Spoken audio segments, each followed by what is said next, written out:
부처님께서는 삶의 근원이 마음에 있다고 말씀하셨습니다. 법구경의 첫 구절은 이렇게 시작합니다. 마음이 앞서고 마음이 모든 것을 만든다. 마음이 맑으면 행복이 따른다. 우리는 흔히 외부의 환경이나 상황 때문에 불행하다고 생각합니다. 일이 잘 풀리지 않아서, 인간관계가 힘들어서, 경제적으로 부족해서 불행하다고 여기지요. 그러나 같은 상황에서도 어떤 이는 웃음을 짓고 어떤 이는 괴로워합니다. 이 차이를 만드는 것은 외부 환경이 아니라 내 마음의 상태입니다. 마음은 우리 삶을 비추는 거울과 같습니다. 마음이 흐리면 세상은 어둡게 보이고 마음이 맑으면 같은 세상도 밝고 평화롭게 보입니다. 누군가의 말에 쉽게 화가 나거나 사소한 일에도 불안해지는 것은 내 마음이 아직 다스려지지 않았기 때문입니다. 반대로 마음을 잘 길들인 사람은 역경 속에서도 평정을 잃지 않고 작은 행복에도 감사할 줄 압니다. 부처님은 마음을 다스리는 수행을 강조하셨습니다. 마음은 훈련하지 않으면 거친 말과 행동으로 이어지지만 꾸준히 길들이면 자비와 지혜의 뿌리를 내리게 됩니다. 명상은 그 수행에 좋은 방법입니다. 호흡을 고르게 하고 생각을 알아차리며 순간순간 깨어있는 연습을 하다 보면 마음이 점차 고요해집니다. 고요한 마음에서 나오는 말과 행동은 주위 사람들에게도 평화를 전합니다. 마음의 힘은 눈에 보이지 않지만 삶 전체를 바꿉니다. 같은 풍경도 어떤 마음으로 바라보느냐에 따라 달라집니다. 원망의 마음으로 보면 세상은 불만투성이지만 감사의 마음으로 보면 세상은 이미 선물입니다. 이처럼 마음은 세상을 바꾸지 않아도 세상을 바라보는 나의 시선을 바꿉니다. 그 시선이 달라지면 삶은 전혀 다른 색깔로 다가옵니다. 오늘 하루 이렇게 다짐해 보십시오. 내 마음이 곧 내 세상을 만든다. 마음을 가꾸는 것이 가장 큰 수행이며 가장 값진 투자이다. 마음이 맑아지면 행복은 따로 찾아오지 않아도 저절로 내 곁에 머무르게 됩니다. 이상으로 첫 번째 장, 마음의 힘을 살펴보았습니다. 이어지는 장에서는 삶은 마음의 그릇이라는 주제를 나누겠습니다. 영상이 도움이 되셨다면 구독과 좋아요 부탁드립니다. 사람의 삶은 마음이 담긴 그릇과 같습니다. 법구경의 말씀처럼 우리가 어떤 마음을 품느냐에 따라 인생은 그 모양을 달리합니다. 그릇이 탁하면 맑은 물을 담아도 흐려 보이고 그릇이 깨끗하면 조금의 물이라도 맑게 빛납니다. 우리의 삶 역시 마찬가지입니다. 마음에 원망과 불만을 담으면 세상은 늘 불행하게 보이고 감사와 평화를 담으면 같은 세상도 따뜻하게 다가옵니다. 많은 이들이 나이가 들면서 세상이 각박하다고 말합니다. 그러나 그 각박함은 세상이 아니라 마음속에서 비롯되는 경우가 많습니다. 내가 마음을 어떻게 쓰느냐에 따라 노년의 삶은 불행해질 수도 있고 오히려 평온과 지혜로 빛날 수도 있습니다. 부처님께서는 마음이 바로 삶의 근본이라고 강조하셨습니다. 인생을 돌아보면 누구나 기쁨도 있고 아픔도 있습니다. 그것들을 어떻게 해석하느냐가 중요합니다. 어떤 이는 시련을 원망하며 늙어가고 어떤 이는 그것을 통해 성숙을 배웠다고 말합니다. 똑같은 경험이지만 마음의 그릇이 다르기에 받아들이는 빛깔이 달라집니다. 결국 인생의 의미는 마음이 어떤 색을 담고 있느냐에 따라 정해집니다. 마음의 그릇을 키우는 방법은 간단합니다. 사소한 것에 화내지 않고 작은 것에도 기뻐하며 타인의 잘못을 용서하는 것입니다. 그럴 때 마음은 점점 넓어지고 단단해집니다. 작은 바람에도 흔들리지 않는 큰 그릇처럼 우리의 마음도 연습을 통해 더 튼튼해질 수 있습니다. 오늘 하루 이렇게 다짐해 보십시오. 나는 내 삶을 담는 그릇을 맑고 넓게 하겠다. 원망 대신 감사로 채우고 불만 대신 자비로 채우겠다. 삶은 외부의 조건이 아니라 내가 어떤 마음을 담느냐에 따라 달라집니다. 결국 행복은 세상에 있는 것이 아니라 내 마음의 그릇에 담겨 있는 것입니다. 부처님은 법구경에서 이렇게 말씀하셨습니다. 만족이 가장 큰 재산이고 감사함이 가장 큰 행복이다. 인생에서 진정한 부유함은 물질이 아니라 마음의 만족에서 비롯됩니다. 많은 것을 소유해도 욕심이 멈추지 않으면 늘 허기지고 가진 것이 적더라도 감사할 줄 아는 이는 이미 부자입니다. 현대 사회는 비교와 경쟁으로 가득합니다. 남보다 더 가져야 한다는 압박 속에서 우리는 끝없는 불안과 피로를 느낍니다. 그러나 만족을 아는 순간 비교의 굴레에서 벗어납니다. 남이 가진 것과 내 삶을 견주지 않고 지금 내 손에 있는 소중함을 바라볼 때 마음은 자유로워집니다. 그것이 곧 행복의 시작입니다. 만족은 체념이나 포기가 아닙니다. 지금 가진 것의 가치를 알아보고 누리는 태도입니다. 밥 한 그릇에도 감사할 줄 알고 햇살과 바람에도 기뻐할 줄 아는 마음, 그것이 만족입니다. 만족을 아는 사람은 세상 모든 것을 선물처럼 받아들입니다. 그래서 늘 웃을 수 있고 마음은 한결 여유롭습니다. 반대로 만족을 모르면 아무리 많은 것을 쌓아도 불안은 사라지지 않습니다. 더 좋은 것을 원하고 더 많은 것을 바라며 끝없는 욕망 속에서 지칩니다. 만족을 모르는 마음은 밑 빠진 독과 같아 결코 채워지지 않습니다. 부처님께서는 욕망은 불과 같아 태우기만 하고 결코 채워주지 않는다고 하셨습니다. 오늘 하루 이렇게 다짐해 보십시오. 나는 지금 가진 것으로도 충분하다. 작은 것에도 감사하며 만족 속에서 평화를 누리겠다. 만족을 아는 순간 마음은 가벼워지고 행복은 저절로 내 곁에 머뭅니다. 법구경은 이렇게 말합니다. 분노는 사랑으로 이기고 악은 선으로 이기라. 분노를 분노로 갚으면 원한은 끝없이 이어지고 세상은 점점 더 어두워집니다. 그러나 사랑과 자비로 대하면 미움은 사라지고 평화가 싹 틉니다. 분노는 불과 같습니다. 불길은 타오르는 순간에는 강력하지만 결국 자신을 태워버립니다. 화를 낼 때 가장 먼저 상처 입는 이는 상대가 아니라 나 자신입니다. 몸은 긴장하고 마음은 불안에 휩싸이며 후회스러운 말과 행동을 남깁니다. 부처님은 분노를 다스리지 못하면 그 불길이 나를 집어삼킨다고 경책하셨습니다. 분노를 다스리는 방법은 이해와 기다림입니다. 누군가 거칠게 말할 때 그는 자기 내면의 고통을 드러내고 있는지도 모릅니다. 그 사실을 떠올리면 미움보다는 연민이 생깁니다. 또 화가 치밀 때 바로 반응하지 않고 잠시 멈추어 숨을 고른다면 불길은 서서히 가라앉습니다. 단 몇 초의 기다림이 큰 후회를 막아줍니다. 분노를 이기는 힘은 반복된 연습에서 길러집니다. 화가 날 때마다 자비를 떠올리고 이해하려 애쓰는 것이 곧 수행입니다. 분노를 억지로 눌러 참는 것이 아니라 마음을 넓혀서 화가 머물 자리를 없애는 것입니다. 그러면 분노는 점차 사라지고 평온이 찾아옵니다. 오늘 하루 이렇게 다짐해 보십시오. 나는 화를 화로 갚지 않고 사랑으로 이기겠다. 분노를 인내로 바꾸겠다. 그 다짐 속에서 내 마음은 고요해지고 내 곁 사람들도 평화를 누리게 됩니다. 부처님은 세상 모든 것은 변한다고 말씀하셨습니다. 법구경에는 이렇게 기록되어 있습니다. 모든 것은 더섭다. 이것을 아는 자는 괴로움에서 벗어난다. 무상이란 곧 변하지 않는 것이 없다는 뜻입니다. 꽃이 피면 언젠가 지고 젊음은 늙음으로 바뀌며 건강은 병으로 기울어갑니다. 오늘의 기쁨도 내일은 사라질 수 있고 지금의 어려움도 머지않아 지나갑니다. 세상에 영원한 것은 없습니다. 그러나 많은 이들은 변화를 받아들이지 못해 괴로움에 빠집니다. 가진 것이 사라지지 않기를 원하고 사랑이 변치 않기를 바랍니다.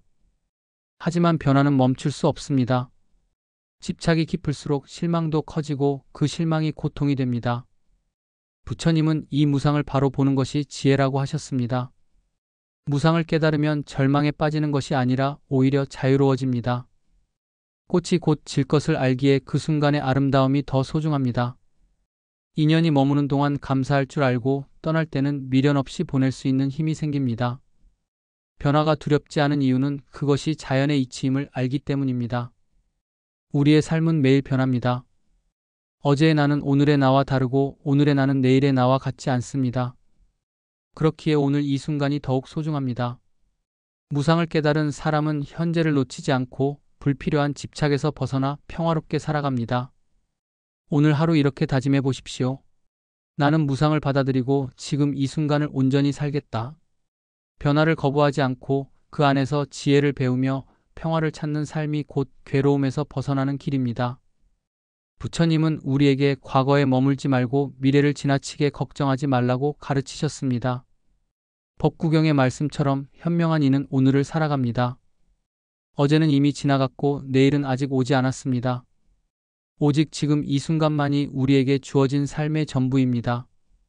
많은 사람들은 과거의 잘못을 후회하거나 상처를 되새기며 괴로워합니다.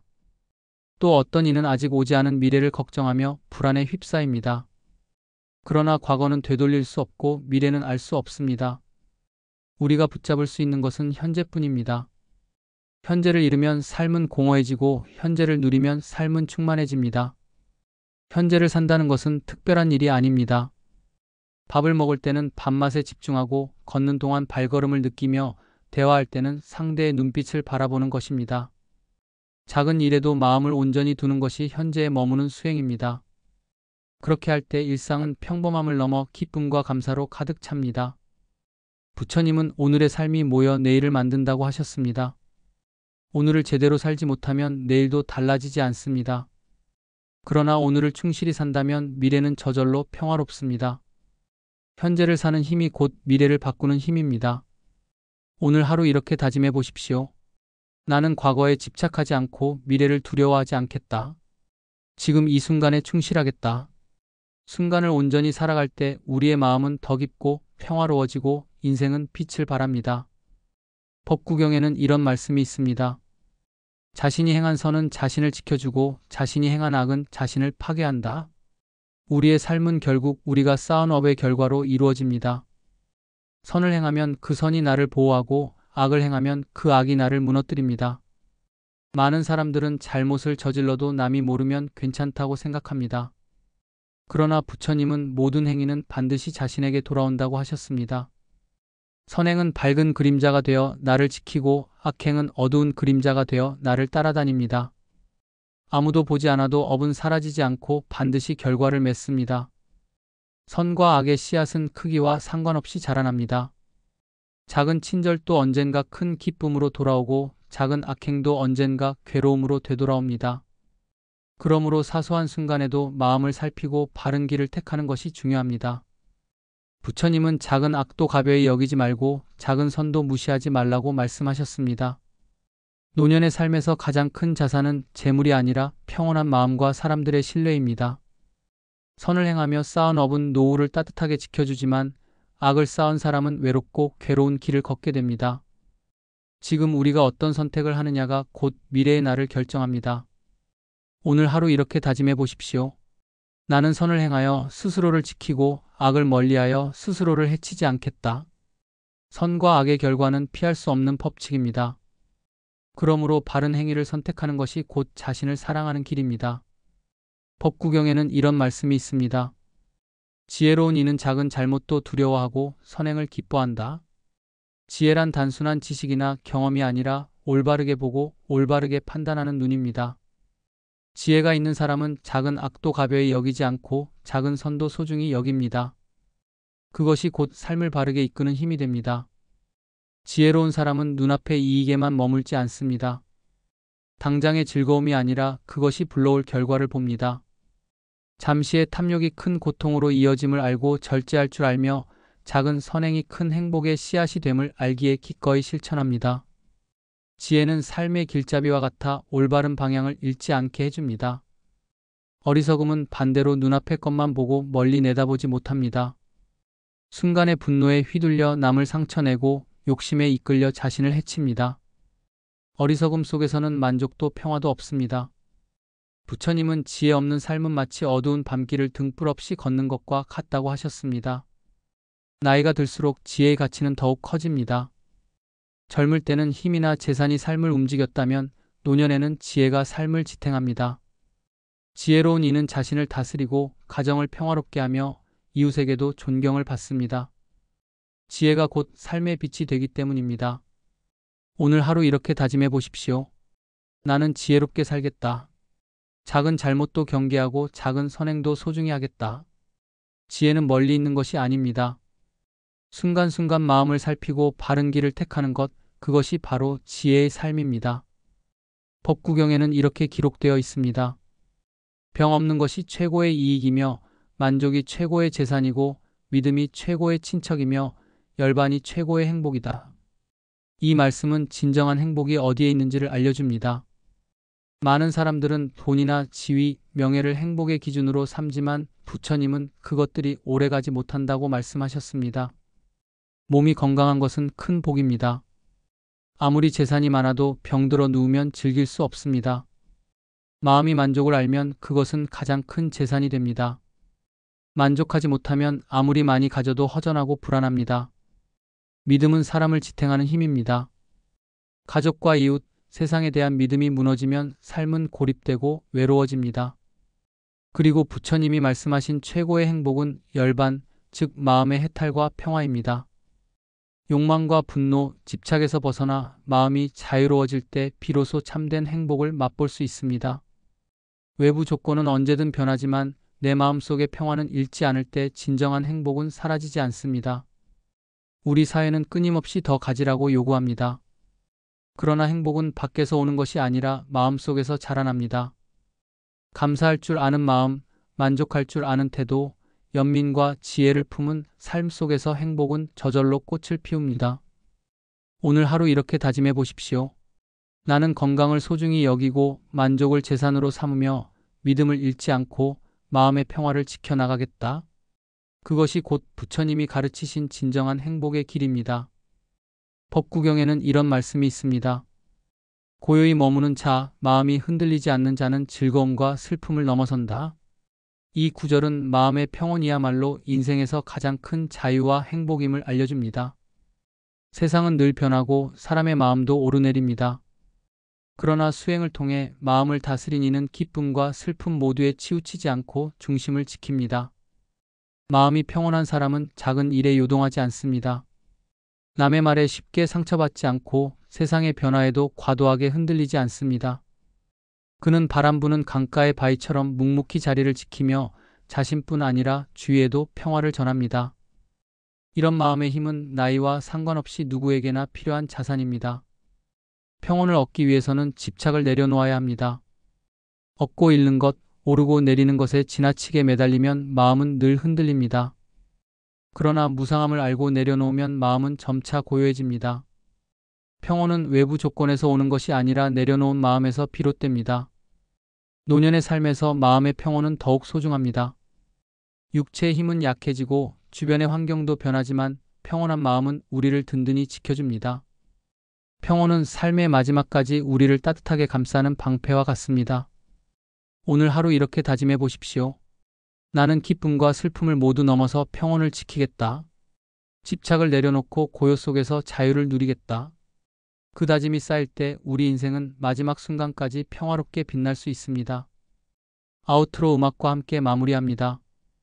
이상으로 10번째 장, 마음의 평온을 살펴보았습니다. 지금까지 함께 해주셔서 감사합니다. 구독과 좋아요는 영상 제작에 큰 힘이 됩니다. 앞으로도 부처님의 말씀을 통해 삶의 지혜를 나누겠습니다.